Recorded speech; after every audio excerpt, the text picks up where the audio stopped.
Okay, ಇದು Windows part ಅದ, Windows ಲೆಸನ್ನ ಮುಂದುವರೆದ ಭಾಗ.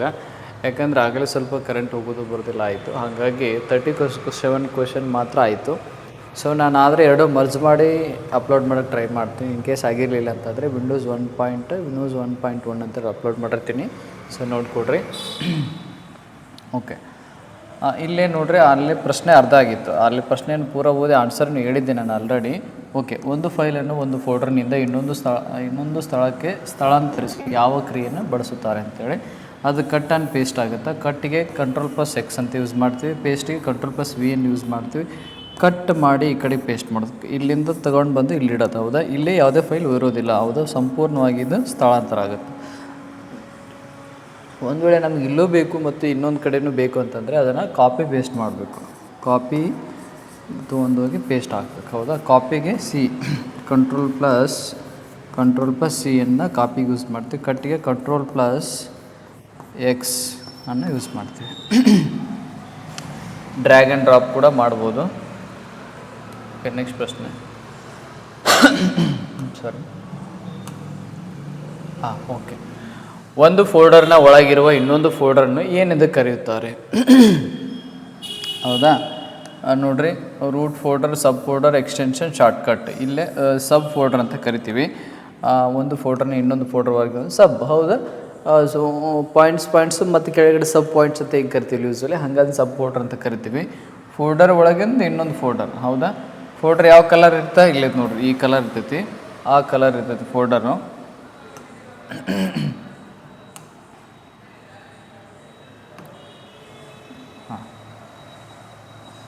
ಓಕೆ, ಒಂದು ಫೋಲ್ಡರ್ನ ಒಳಗಿರುವ ಇನ್ನೊಂದು ಫೋಲ್ಡರ್ ರಚನೆ ಮಾಡೋದು. ಬೇಕಾದಷ್ಟು ಫೋಲ್ಡರ್ಗಳನ್ನ ರಚನೆ ಮಾಡ್ಬೋದು. Depend on there memory. ಫೈಲ್ಗಳನ್ನು ಸಂಘಟಿತವಾಗಿ ಇಡಲು ಸಹಾಯ ಮಾಡುತ್ತೆ. ರೂಟ್ ಫೋಲ್ಡರ್ ಡ್ರೈವ್ನ ಅತ್ಯುನ್ನತ ಮಟ್ಟದ ಫೋಲ್ಡರ್ ಆಗಿರುತ್ತೆ. ಇದು ಇಂಪಾರ್ಟೆಂಟು. ಡ್ರೈವ್ನ ಅತ್ಯುತ್ತಮ ಫೋಲ್ಡರ್ ಯಾವುದಂದ್ರೆ ರೂಟ್ ಫೋಲ್ಡರ್. ಉದಾಹರಣೆ, ಡಾಕ್ಯುಮೆಂಟ್ಸ್ ಫೋಲ್ಡರ್ ಒಳಗೆ ಫೋಟೋಸ್ ಅನ್ನೋದು ಸಬ್ ಫೋಲ್ಡರ್ ಆಗಿರುತ್ತೆ. ಸಬ್ ಫೋಲ್ಡರ್ ಎಷ್ಟು ಬೇಕಾದರೂ ಆಳವಾಗಿ ನೀವು ಏನು ಮಾಡ್ಬೋದು, ಮಾಡೋದು. ಫೋಲ್ಡರ್ ಒಳಗೆ ಫೋಲ್ಡರ್ ನೀವು ಸೇರಿಸ್ತಾ ಹೋಗ್ಬೋದು. There is no restrictions. Okay, question number 39. ಒಂದು ನಿಮಿಷ. ಕ್ವೆಶ್ಚನ್ ನಂಬರ್ 39 ಏನು ಹೇಳುತ್ತೆ?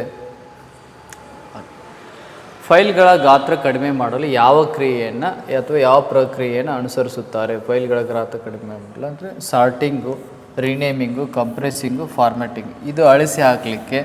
ಆಮೇಲೆ ಇದು ಸಾರ್ಟಿಂಗ್ ಅಂತಂದ್ರೆ ಗ್ರೂಪ್ಸ್ ಮಾಡಲಿಕ್ಕೆ, ಟೈಪ್ಸ್ ಮಾಡಲಿಕ್ಕೆ. ರೀನೇಮಿಂಗ್ ಅಂತಂದ್ರೆ ಈಗಾಗಲೇ ಇದ್ದ ಹೆಸರನ್ನು ನಾವು ಬೇರೆ ಹೆಸರು ಮಾಡಲಿಕ್ಕೆ. ಹಾಗಾಗಿ ಕಂಪ್ರೆಸ್ ಅಂದರೆ ಕಡಿಮೆ ಮಾಡು, ಕಂಪ್ರೆಸ್ ಕಡಿಮೆ ಮಾಡಲಿಕ್ಕೆ. ಜಿಪ್ಪನ್ನು ಯೂಸ್ ಮಾಡ್ತೀವಿ ಫಾರ್ ಎಕ್ಸಾಂಪಲ್. ಸೊ ಆನ್ಸರ್ ಏನಾಗುತ್ತೆ? ಸಿ ಆಗುತ್ತಾ. ಇಲ್ಲೇ ನೋಡ್ರಿ. ಓಕೆ, ನೋಡಿರಿ, ಇಲ್ಲೇ ಕಂಪ್ರೆಷನ್ ಅಂದರೆ ಜಿಪ್. ಫೈಲ್ಗಳ ಗಾತ್ರ ಕಡಿಮೆ ಮಾಡಲು ಬಳಸ್ತೀವಿ. ಕಂಪ್ರೆಸರ್ ಫೈಲ್ಗಳು ಕಡಿಮೆ ಸ್ಥಳವನ್ನು ತೆಗೆದುಕೊಳ್ಳುತ್ತವೆ. ಸೊ ಅದನ್ನು ಉದಾಹರಣೆ ವಿನ್ಜಿಪ್ ಒಳಗೆ ನಾವು ಹೋಗಿ ಏನು ಮಾಡ್ಬೋದು, ಅದನ್ನು ಕಂಪ್ರೆಸ್ ಮಾಡ್ಬೋದು. ಕಂಪ್ರೆಸರ್ ಫೈಲ್ ಎಕ್ಸ್ಟೆನ್ಷನ್ ಏನಾಗಿರುತ್ತೆ ಅವತ್ತು ಜಿಪ್ ರೇರು ಆಗಿರ್ತೈತಿ. ನೆನಪಲ್ಲಿ ಇಟ್ಕೊಡ್ರಿ. ಎಕ್ಸ್ಟ್ರಾಕ್ಟು ಕಂಪ್ರೆಸರ್ ಫೈಲ್ಗಳನ್ನು ಮೂಲ ಸ್ವರೂಪಕ್ಕೆ ಹಿಂದಿರುಗಿಸುತ್ತವೆ ಅಂತೇಳಿ. ನೆಕ್ಸ್ಟ್ ಪ್ರಶ್ನೆ 40. ಒಂದು ಫೈಲ್ಗೆ ಪಾಸ್ವರ್ಡ್ ಹಾಕೋ ಪ್ರಕ್ರಿಯೆನೇ ಏನೆಂದು ಕರೆಯೋದು? Easiest way. ಹೌದಾ, the process of protecting a file with a password is called encryption, password protection, compression, formatting, sorting. ನಿಮ್ಗೆ ಈಗಾಗಲೇ ಗೊತ್ತಿದೆ. ಸಾರ್ಟಿಂಗ್ ಅಂತಂದ್ರೆ ಟೈಪ್ಸನ್ನು ಯಾವ ರೀತಿ ಫೈಲ್ ಇದೆ ಅಂತ ಅದ್ರ ಮೇಲೆ ಅದನ್ನೇನು ವಿಭಾಗ ಮಾಡೋದು. ಹೌದಾ, ಸಾರ್ಟ್ ಮಾಡೋದು. ಫಾರ್ಮ್ಯಾಟಿಂಗ್ ಅನ್ನಂತಂದರೆ ಫುಲ್ ಅದನ್ನು ಖಾಲಿ ಮಾಡಿಬಿಡೋದು. ಕಂಪ್ರೆಷನ್ ಅಂತಂದರೆ ಫೈಲನ್ನು ನಾವೇನು ಮಾಡಬೇಕು, ಕಂಪ್ರೆಸ್ ಮಾಡೋದು, ಸಣ್ಣದು ಮಾಡೋದು, ಚಿಕ್ಕದಾಗಿ ಮಾಡೋದು. Encryption, password protection is the right answer for this question. ನೋಡ್ರಿ ಇಲ್ಲಿ ಎನ್ಕ್ರಿಪ್ಷನ್ನು, ಪಾಸ್ವರ್ಡ್ ಪ್ರೊಟೆಕ್ಷನ್ನು ಫೈಲ್ಗೆ ಪಾಸ್ವರ್ಡನ್ನು ಹಾಕಿ ಸುರಕ್ಷಿತಗೊಳಿಸೋದು. ಎಮ್ ಎಸ್ ವರ್ಡು ಎಕ್ಸೆಲ್ನಲ್ಲಿ ಫೈಲ್ನಲ್ಲಿ ಹೋಗಿ ಪ್ರೊಟೆಕ್ಟ್ ಡಾಕ್ಯುಮೆಂಟ್ ಮೂಲಕ ಪಾಸ್ವರ್ಡನ್ನು ಹಾಕಬೇಕು. ಹೌದಾ, ಫೈಲ್ ಅಂತ ಇರ್ತೈತಿ. ಹಿಂಗೆ ನೋಡ್ರಿ, ಇದು ಎಮ್ ಎಸ್ ವರ್ಡ್. ಇಲ್ಲೇ ಒಂದು ಆಫೀಸ್ ಬಟನ್ ಅಂತ ಇರ್ತೈತಿ. ಆಫೀಸ್ ಬಟನ್ ಒಳಗಡೆ ಕ್ಲಿಕ್ ಮಾಡಿದ್ರಂದ್ರೆ ಅಲ್ಲೇ file, new, open, rename, paste special ಹೀಗೆಲ್ಲ ಒಂದಿಷ್ಟು ಆಪ್ಷನ್ಸ್ ಎಲ್ಲ ಸಿಗ್ತಾವೆ. ಅದರಲ್ಲಿ ಹೋಗಿ ನೀವು ಫೈಲ್ನಲ್ಲಿ ಹೋಗಿ ಪ್ರೊಟೆಕ್ಟ್ ಡಾಕ್ಯುಮೆಂಟ್ ಅಂತ ಎಂಬ ಕ್ಲಿಕ್ ಮಾಡಿದ್ರು ಅಂತಂದರೆ you will get this. Okay, ಇದು ಮುಖ್ಯವಾಗಿ ಫೈಲ್ಗಳ ಸುರಕ್ಷತೆಗೆ ಸಂಬಂಧಿಸೈತಿ. ಮುಖ್ಯವಾಗಿ ಯಾವುದಕ್ಕೆ ಸಂಬಂಧಿಸೈತಿ? ಫೈಲ್ಗಳ ಸುರಕ್ಷತೆಗಾಗಿ ಸಂಬಂಧಿಸಿದೆ. ಹೌದಾ.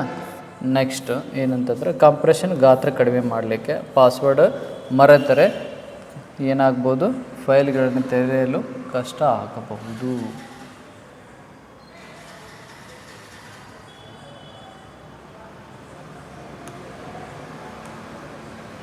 ಓಕೆ. ಹಾಂ, ಒಂದು ಫೈಲ್ನ ರೀಡ್ ಓನ್ಲಿ ಗುಣಲಕ್ಷಣ ಎಂದರೇನು? ಈಗ ನೋಡ್ರಿ, ನೀವು ಯಾವುದೇ PDF ಅಥವಾ PDF ಯೂಸ್ವಲಿ ಅದನ್ನ ಎಡಿಟ್ ಮಾಡೋಕ್ಕಾಗಲ್ಲ, ಅದು ಬಿಟ್ಬಿಡ್ರಿ. MS word, MS power point ಇವನ್ನೆಲ್ಲ ಓಪನ್ ಮಾಡಿದ್ರೆ ಅಂದರೆ ಅಲ್ಲಿ ಮೇಲೆ ಬರ್ತೈತೆ ರೀಡ್ ಓನ್ಲಿ ಫೈಲ್ ಅಂತ ಬರ್ತೈತೆ. ಹಂಗೇನ್ರ ಬಂತಂದರೆ ವಿ ಕಾಂಟ್ ಎಡಿಟ್. ಹೌದಾ. ಇಲ್ಲಿ ನೋಡ್ರಿ, file can be viewed but ನೋಡ್ಬೋದು, ಬಟ್ ಆದರೆ ಎಡಿಟೆಡ್ ಆಗಲಿ ಡಿಲೀಟ್ ಮಾಡೋಕ್ಕೆ ಅಷ್ಟು ಸುಲಭವಾಗಿ ಆಗೋದಿಲ್ಲ. ಯಾಕಂದರೆ already that is read only ಫೀಚರನ್ನು ಹೊಂದಿರುತ್ತೆ. ಅದು ಮಾಡುವಂಥ ಪಾಸಿಬಿಲಿಟೀಸ್ ಇದೆ.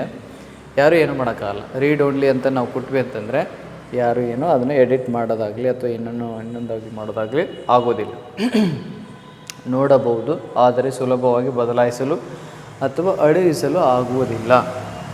ಇದನ್ನು ಪ್ರಾಪರ್ಟೀಸಿನಲ್ಲಿ ಸೆಟ್ ಮಾಡಬಹುದು. ಹಿಡನ್ ಅಟ್ರಿಬ್ಯೂಟು ಫೈಲನ್ನು ಸಾಮಾನ್ಯವಾಗಿ ವೀಕ್ಷಣೆಯಿಂದ ಮರೆ ಮಾಡುತ್ತದೆ. ರೀಡ್ ಓನ್ಲಿ ಮುಖ್ಯ ಫೈಲ್ಗಳ ಆಕಸ್ಮಿಕ ಬದಲಾವಣೆಯನ್ನು ತಡೆಯುತ್ತದೆ. ಈ ಗುಣಲಕ್ಷಣವನ್ನು ಆಫ್ ಕೂಡ ಮಾಡಬಹುದು. ಯಾರೋ ಒಬ್ಬರು ಫೈಲನ್ನು ನೀಟಾಗಿ ಸೆಟ್ ಮಾಡಿರ್ತೀವಿ, ಯಾರೊಬ್ಬ ಮತ್ತೊಬ್ಬ ಬಂದು ಮತ್ತೇನು ಮಾಡ್ಬೋದು, ಚೇಂಜಸನ್ನು ಮಾಡ್ಬೋದು. ಸೊ ರೀಡ್ ಓನ್ಲಿ ಇಟ್ವಿ ಅಂತಂದರೆ ಎಲ್ಲರೂ ಓದ್ಬೋದು, ನೋಡ್ಬೋದು, but can't edit and delete ಅಂತ. ನೆಕ್ಸ್ಟ್ ಪ್ರಶ್ನೆ ನೋಡ್ರಿ, ಫೈಲನ್ನು ಇತರರಿಗೆ ಕಾಣಿಸದಂತೆ ಮಾಡಲು ಯಾವ ಗುಣಲಕ್ಷಣವನ್ನು ಬಳಸುತ್ತಾರೆ? Which attribute use to make a file invisible to others? Read only, archive, system, hidden. So answer ಏನಾಗುತ್ತಂದರೆ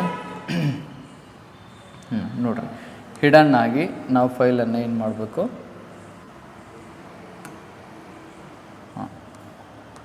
hidden ಫೈಲನ್ನು ಸಾಮಾನ್ಯ ವೀಕ್ಷಣೆಯಿಂದ ಮರೆ ಮಾಡುತ್ತದೆ. ಹಿಡನ್ ಫೈಲ್ಗಳನ್ನು ಶೋ ಹಿಡನ್ ವ್ಯೂ ಐಟಮ್ಸ್ ಮೂಲಕ ನೋಡಬಹುದು. ಆಮೇಲೆ ಇದು ಹಿಡನ್ದಾದರೆ ರೀಡ್ ಓನ್ಲಿ ಇದು ಗೊತ್ತಾಯ್ತಲ್ಲ ಈಗಾಗಲೇ, ಬದಲಾವಣೆಯನ್ನು ತಡೆಯುತ್ತೆ. ಹೌದಾ, ಅದು ಜಸ್ಟ್ ಓದ್ಬೋದು, ಆದರೆ ಬದಲಾವಣೆ ಮಾಡಲಿಕ್ಕೆ ಅವಕಾಶ ಇಲ್ಲ. ಸಿಸ್ಟಮ್ ಫೈಲ್ಸು ಸಾಮಾನ್ಯವಾಗಿ ಹಿಡನ್ ಆಗಿ ಇರುತ್ತವೆ. ನೆಕ್ಸ್ಟ್ ಪ್ರಶ್ನೆ,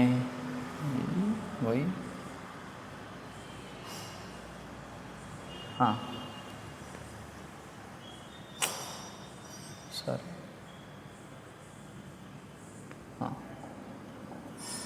ಫೋಲ್ಡರ್ನಲ್ಲಿ ಒಂದು ನಿರ್ದಿಷ್ಟ ಫೈಲ್ ಹುಡುಕಲು ಯಾವ ವಿಶಿಷ್ಟವನ್ನು ಬಳಸುತ್ತಾರೆ ಅಂತೇಳಿ. Which feature is use to search for specific file folder in a folder? Specific file in a folder. Search box, ರೀಸೈಕಲ್ಮೆಂಟ್, ಟಾಸ್ಕ್ ಬಾರ್, ಕಂಟ್ರೋಲ್. ಹೌದಾ. ಸೊ ಇದಕ್ಕೆ ಆನ್ಸರ್ ಏನಾಗುತ್ತೆ ನೋಡ್ರಿ, ಸರ್ಚ್ ಬಾಕ್ಸ್ ಆಗುತ್ತೆ. ಸರ್ಚ್ ಬಾಕ್ಸ್ನಲ್ಲಿ ಫೈಲ್ ಎಕ್ಸ್ಪ್ಲೋರ್ನ ಮೇಲ್ಭಾಗದಲ್ಲಿ ಫೈಲನ್ನು ಇದನ್ನು ನೋಡ್ಬೋದು. ಈಗ ನೋಡ್ರಿ, ಯಾವುದಾದ್ರೂ ಒಂದು ಫೈಲ್ ಇದು ನೋಡ್ರಿ, ಇದು ಫೈಲ್ ಎಕ್ಸ್ಪ್ಲೋರರ್ ಅಂತ ಇಟ್ಕೊಡ್ರಿ. ಹಿಂಗೆ ಓಪನ್ ಮಾಡ್ತೀವಿ, ಓಪನ್ ಆದಾಗ ಇಲ್ಲಿಂದಷ್ಟು ಐಕಾನ್ಸ್ ಇರ್ತಾವೆ, ಹಿಂಗೆ ಬೇರೆ ಬೇರೆ ಡೌನ್ಲೋಡ್ಸ್ ಅವು ಹಿಂಗೆ ಇರ್ತಾವೆ. ಇಲ್ಲೇ ಸರ್ಚ್ ಬಾಕ್ಸ್ ಇರ್ತೈತಿ. ಹೌದಾ. ಇಲ್ಲೇ ನಾವೇನು ಮಾಡ್ಬೋದು ಅಂತಂದರೆ ಯಾವುದೇ ಅದ್ರ ಹೆಸರನ್ನು ಕೊಡೋ ಮುಖಾಂತರ ನಾವೇನು ಮಾಡ್ಬೋದು, ಹುಡುಕ್ಬೋದು. ಅದನ್ನೇ ಕೇಳಿದ್ದೀನಿ. ಫೋಲ್ಡರ್ನಲ್ಲಿ ನಿರ್ದಿಷ್ಟ ಫೈಲನ್ನು ಹುಡುಕಲು ಯಾವ ವಿಶಿಷ್ಟವನ್ನು ಬಳಸ್ತಾರೆ ಅಂದರೆ ಸರ್ಚ್ ಬಾಕ್ಸನ್ನು ಬಳಸ್ತಾರೆ. ಹೌದಾ. ವೈಲ್ಡ್ ಕಾರ್ಡ್ ಅಂತಂದರೆ ನಾವು ಕೆಲವೊಂದು ಅಕ್ಷರಗಳು, ಒಂದು 4-5 ಅಕ್ಷರಗಳು ನೆನಪಿರ್ತಾವೆ, ಅದ್ರ ಮೂಲಕ ನಾವೇನು ಮಾಡ್ಬೋದು, ಹುಡುಕ್ಬೋದು. ಆಮೇಲೆ ಸರ್ಚ್ ಫಿಲ್ಟರ್ಸ್ ಅಂತ ಐತಿ.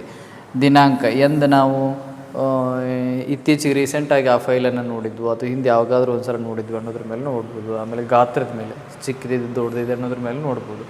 ಆಮೇಲೆ ಯಾವ ಪ್ರಕಾರದ ಫೈಲ್ ಇದೆ, ಅದೇನು ಡಾಕ್ಯುಮೆಂಟು, ಅದೇನು PDF, ಅದೇನು PPTನೋ ಅನ್ನೋದ್ರ ಮೇಲೂ ಕೂಡ ನಾವು ಸಾರ್ಟ್ ಮಾಡಿ ಫೈಲ್ಗಳನ್ನು ಹುಡುಕ್ಬೋದು. ಇದು ಟಾಸ್ಕ್ ಬಾರಿಂದಲೂ ಕೂಡ ಇಡೀ ಕಂಪ್ಯೂಟರ್ನಲ್ಲಿ ಹುಡುಕಬಹುದಾಗಿದೆ. ನೆಕ್ಸ್ಟ್ ಈ ಪ್ರಶ್ನೆಗೆ ಉತ್ತರ ನೋಡ್ರಿ, ಶಾರ್ಟ್ಕಟ್ ಎಂದರೇನು? It's an easy. I think ಇದನ್ನೇನು ಪ್ರಶ್ನೆ ಕೇಳೋದಿಲ್ಲ, ಆದರೂ ಕೂಡ a quick link pointing to the original file program. ಮೂಲ ಫೈಲು ಪ್ರೋಗ್ರಾಮ್ಗೆ ಸೂಚಿಸುವ ಒಂದು ತ್ವರಿತ ಲಿಂಕ್ ಅಂತ ಕರಿತೀವಿ. ಓಕೆ. ಫೈಲ್ಗಳನ್ನು ಶಾಶ್ವತವಾಗಿ ಅಳಿಸಲು ಯಾವ ಶಾರ್ಟ್ಕಟ್ಟನ್ನು ಬಳಸುತ್ತಾರೆ?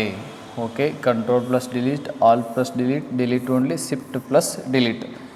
ಪರ್ಮನೆಂಟ್ಲಿ ಡಿಲೀಟ್ ಮಾಡಲಿಕ್ಕೆ ಆಗಲೇ ಹೇಳಿದೆ ನಿಮಗೆ ಯಾವುದು ಆನ್ಸರ್ ಅಂತಂದರೆ Shift+Delete. ಹೌದಾ. Shift+Delete ಆತಂದ್ರೆ ಅದೇನಾಗುತ್ತೆ, ರೀಸೈಕಲ್ ಬಿನ್ನಿಗೂ ಅದು ಡಿಲೀಟ್ ಆಗಿ ಹೋಗ್ಬಿಡ್ತೈತೆ. So that is permanently deleted. ಹೌದಾ, shift plus delete important. Shift plus delete. ಹೌದಾ, ಶಿಫ್ಟ್ ಡಿಲೀಟ್.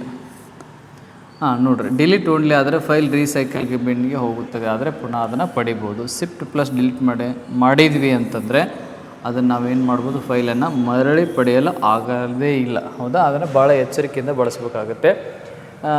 ರಿಕವರಿ ಸಾಫ್ಟ್ವೇರ್ ಇದ್ದರೂ ಶಾಶ್ವತ ಅಳಿಸಿದ ಫೈಲ್ಗಳು ಮರಳಿ ಪಡೆಯುವುದು ಕಷ್ಟಕರ. ಹೌದಾ, ಸೊ ನಾವು ನಾಳೆ ನೀವು ಅಪಾಯಿಂಟ್ ಆಗಿ ಹೋಗ್ತಿರಲ್ಲ, ನಿಮಗೂ ಕೂಡ ಒಂದು ಸಲಹೆ, ಶಿಫ್ಟ್ ಪ್ಲಸ್ ಡಿಲೀಟನ್ನು ಸ್ವಲ್ಪ ಜಾಗರೂಕತೆಯಿಂದ ಎಚ್ಚರಿಕೆಯಿಂದ ಉಪಯೋಗಿಸಿರಿ. ಒಂದು USB ಡ್ರೈವನ್ನು ಸುರಕ್ಷಿತವಾಗಿ ತೆಗೆಯಲು ಏನು ಮಾಡಬೇಕು? Use safely remove hardware option, just pull it out any time, restart the computer, delete all the file first. So ನೋಡಿರಿ, ಆನ್ಸರ್ ಎಲ್ಲ ಗೊತ್ತಿದೆ.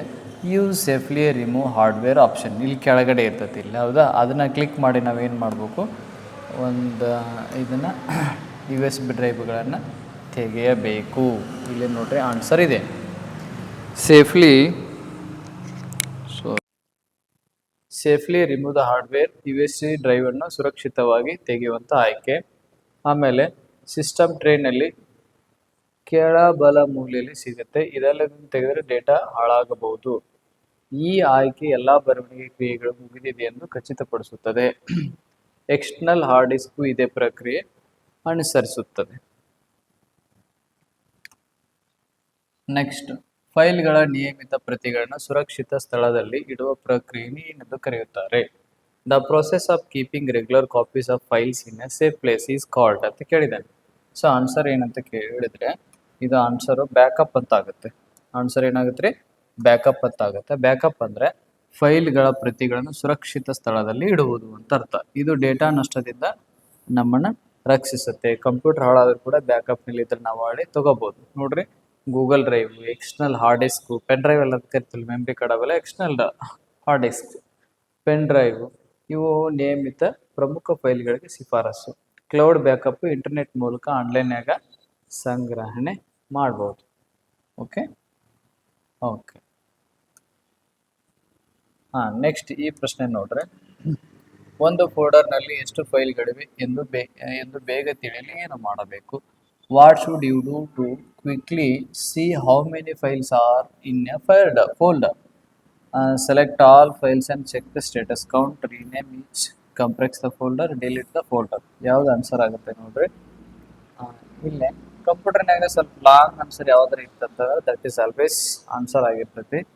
ಕಂಟ್ರೋಲ್ ಆಲ್ ನಂತರ ಸ್ಟೇಟಸ್ ಬಾರ್ನಲ್ಲಿ ಫೈಲ್ಗಳ ಸಂಖ್ಯೆ ಕಾಣಿಸುತ್ತೆ, ಅದನ್ನು ನೋಡಬೇಕು. ಸ್ಟೇಟಸ್ ಬಾರ್ ಫೈಲ್ ಎಕ್ಸ್ಪ್ಲೋರರ್ನ ಕೆಳಭಾಗದಲ್ಲಿ ಇರುತ್ತೆ.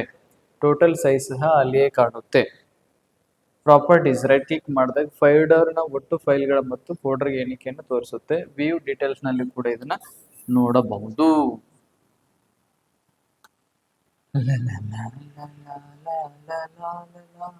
ಓಕೆ, ನೆಕ್ಸ್ಟ್ ಪ್ರಶ್ನೆ. ವಿಂಡೋಸ್ನಲ್ಲಿ ಒಂದೇ ಸಮಯದಲ್ಲಿ ಎರಡು ವಿಂಡೋಸ್ಗಳನ್ನು ಪರದೆ ಎಡ ಬಲ ಭಾಗದಲ್ಲಿ ಜೋಡಿಸುವುದನ್ನು ಏನೆಂದು ಕರೆಯುತ್ತಾರೆ? Arranging two Windows side by side on the screen at the same time is called short format compress snap. ಇದಕ್ಕೆ ರೈಟ್ ಆನ್ಸರ್ ಏನಂದ್ರೆ ಸ್ನ್ಯಾಪ್.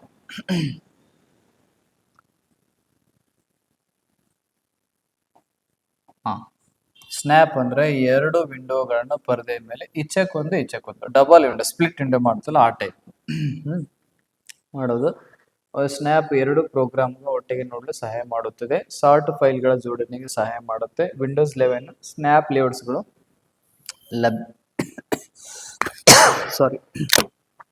ವಿಂಡೋಸ್ 11ನಲ್ಲಿ ಸ್ನ್ಯಾಪ್ ಲೇಔಟ್ಸ್ಗಳೆಂಬ ಸುಧಾರಿತ ವೈಶಿಷ್ಟ್ಯ ಲಭ್ಯವಿದೆ.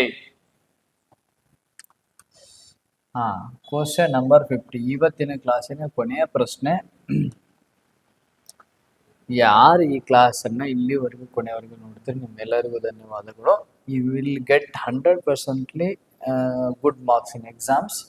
It is okay. ಫೈಲ್ ನಿರ್ವಹಣೆಯಲ್ಲಿ ಕಟ್ ಮತ್ತು ಕಾಪಿ ನಡುವಿನ ವ್ಯತ್ಯಾಸ ಏನು, ಇದನ್ನು ನೀವು ಆನ್ಸರ್ ಮಾಡ್ತೀರಾ. It's okay. ಮುಂದೆ ಎಕ್ಸ್ಪ್ಲನೇಷನ್ ಇದೆ, ಹಾಗಾಗಿ ನಿಮಗೆ ಈ ಕ್ವಶನ್ ಅನ್ನು ಕೊಡ್ತಾ ಇದೆ. It is okay. ನೋಡೋಣ, what is the difference between cut and paste ಅಂತೇಳಿ. So cut and paste difference ಏನಂದ್ರೆ they are exactly the same ಅಂತ ತಪ್ಪಿದು. Cut removes the original, copy keeps the original. Correct. Right answer is B ಆಗುತ್ತೆ.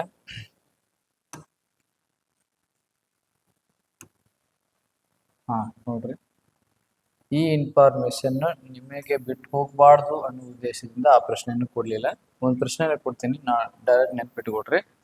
ನೋಡ್ರಿ, cut Ctrl+X ಮೂಲ ಫೈಲ್ಗಳನ್ನು ಮೂಲ ಸ್ಥಳದಿಂದ ತೆಗೆಯುತ್ತೆ. ಕಾಪಿ Ctrl+C ಮೂಲ ಫೈಲನ್ನು ಹಾಗೆ ಇಟ್ಟು ನಕಲು ಮಾಡುತ್ತೆ, ಕಾಪಿ ಮಾಡುತ್ತೆ. ಪೇಸ್ಟ್ ಅಂತಂದ್ರೆ ಎರಡಕ್ಕೂ ಬೇಕಾಗುತ್ತೆ, ಅಂಟಿಸಲ್ಲ. ಅಂದ್ರೆ ಇಲ್ಲೇ ಕಟ್ಟು ಕಾಪಿ ಮಾಡಿದ್ರೆ ಆ ಕಡೆಗೆ ಪೇಸ್ಟ್ ಮಾಡಲಿಕ್ಕೆ. ಕಟ್ ಫೈಲನ್ನು ಏನಂದ್ರೆ ಸ್ಥಳಾಂತರಿಸಲು, ಮೂವ್ ಮಾಡಲು ಸೂಕ್ತ. ಕಾಪಿ ಡೂಪ್ಲಿಕೇಟ್ ಫೈಲನ್ನು ಬೇಕಾದಾಗ ಸೂಕ್ತವಾಗಿರುತ್ತೆ. ಸೊ ಹಾಯ್ ಫ್ರೆಂಡ್ಸ್, ಇಲ್ಲಿವರೆಗೆ ಇವತ್ತಿನ ಕ್ಲಾಸ್ ಆಗಿತ್ತು.